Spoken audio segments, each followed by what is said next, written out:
มาแต่ใส่เอาธรรมชาติบ้านทางบ้าน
รู้ว่าปลาเนี่ย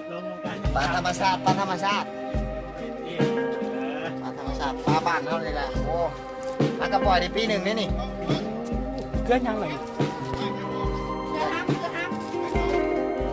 เริ่มมิวเด้อ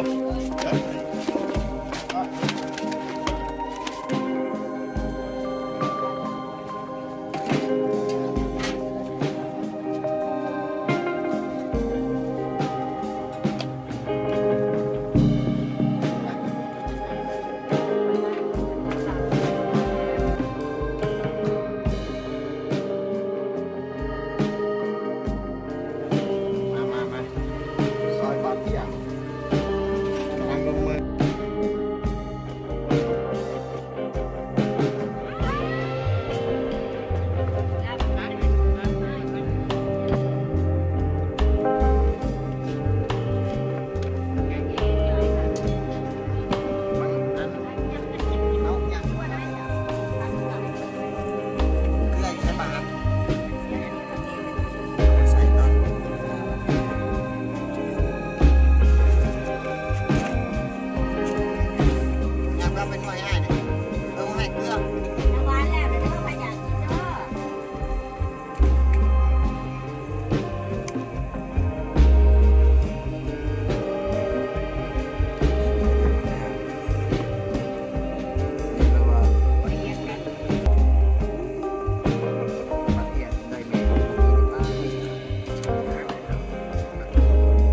แบบคือแซลมอนเลยนะ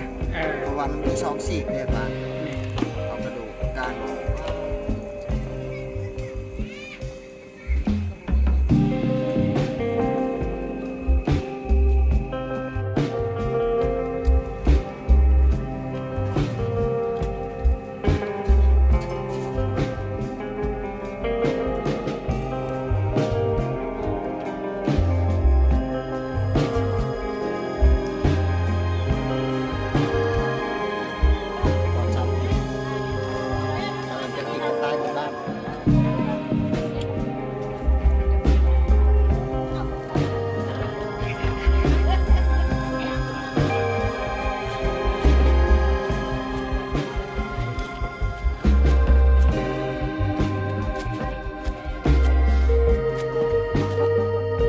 มี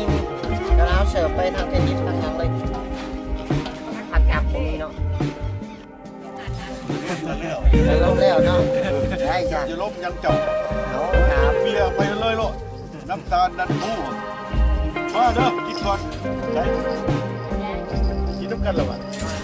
เฮ้ยเดี๋ยวกินเดี๋ยวเขาอยู่เอาเบียร์ค่ะน้อยหนึ่งได้ไหมเลย